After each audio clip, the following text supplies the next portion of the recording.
Trudy Cathy White, the only daughter of Chick-fil-A founder S. Truett Cathy. Trudy, so nice to have you on the show.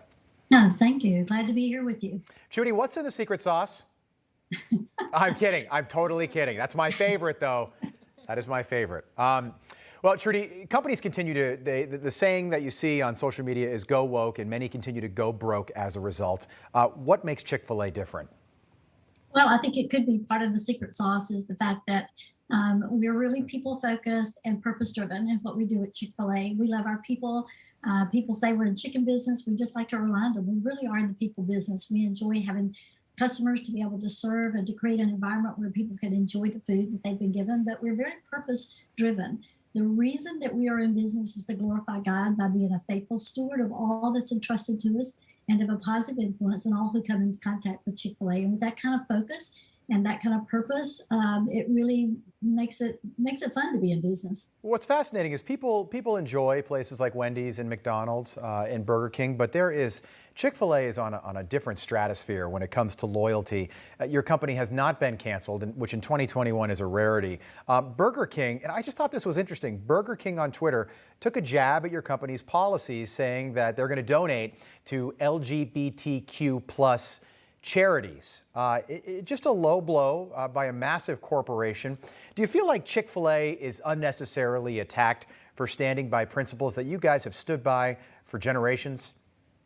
Well, I think all of us would say that when you're on the right track and you're trying to do the right thing, you're going to get some flack from other people and it'll be a challenge. But, we're kind of up for the challenge. People often ask my dad, how has Chick-fil-A been so successful? And oftentimes we'll just remind them there's really no secret to it. There are biblical principles that help guide our business practices. Yeah. And we can all stick to those. They tend to hold true. And so we're trying to be good stewards of what God has entrusted to us and take the blessings that God will give us along the way. Oh, and I applaud you for standing by your principles. You're not open on Sundays. And, I know that's because of God, and that's part of your company's mission.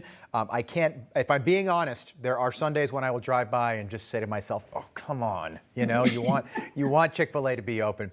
Has that been difficult to remain closed, even with your employees who maybe are looking for hours on the weekend or something like that? Has that been something that's become more difficult in this current culture? Yeah, that's a great question, but not really. Once you have a conviction about something, you stick to that conviction and you're consistent about it. That's what makes it easy. So people have grown to expect it. They know we're closed on Sunday. We expect them to eat twice as much on Monday for sure. But one of the things that I would say that to honor my dad in so many ways is the way that he lived his life very consistently. We like for the Chick-fil-A product to be consistent. We like for our service to be consistent. And we value the fact that we can live consistent lives. People appreciate that we're the same in our private life as we are with our public life. In fact, I learned from my dad, you can't separate professional life from personal life. They actually go hand in hand. And if you're going to be a really good leader, you'll want to make sure those two are in alignment. I love that. I want to bring up your dad because you guys are closed on Sundays, and this Sunday is, of course, it's Father's Day. Your dad's no longer with us, but what was it about your dad? What memories do you have of him when this company was getting off the ground that separated him from so many other companies that try to do something like this but fail? Yeah, well, my dad was a hard worker. He came from a very difficult upbringing. He had a speech impediment when he was a young boy. His family had very, very little, so he appreciated the opportunity to be able to work. He opened his first restaurant when he was 25 years old. He was a single fellow. When my mom and dad got married, she became a waitress in the restaurant. And for Dad, I think it was a humble beginning that continued throughout the rest of his life.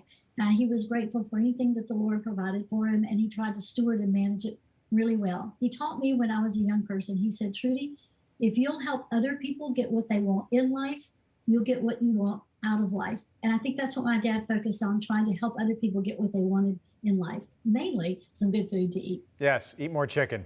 Trudy Cathy White, so nice having you on. Really enjoyed speaking with you this morning. Thank you so much. Hey, I'm Rob Finnerty. Thanks for watching. If you enjoyed this video, please join the conversation in the comments below. Don't forget to subscribe, too. Hit the bell icon to be alerted to breaking news. And remember, there's a whole lot more on Newsmax TV, America's fastest growing cable news network. Newsmax TV, we're real news for real people.